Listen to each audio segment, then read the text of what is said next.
Bolehkah ibu bapa ambil bahagian akikah, makan daging akikah tersebut? Jawabnya boleh. Kenapa pula tidak boleh? Sunat kita makan.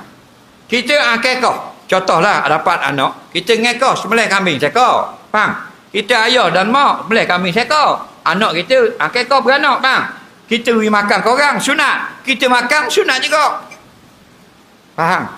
Yang tak boleh makan ialah akikah nazar. Faham? Dia menazar. Mak dia kata, kalau ya Allah, aku menazar kalau dapat anak lelaki. Contoh.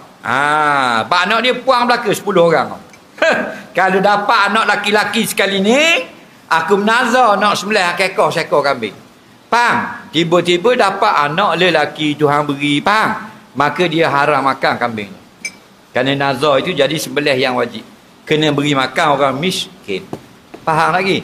Ada pun akikah biasa ni bukan nazar. Tu akikah sunat. Faham? Tuang akikah boleh makan. Nah.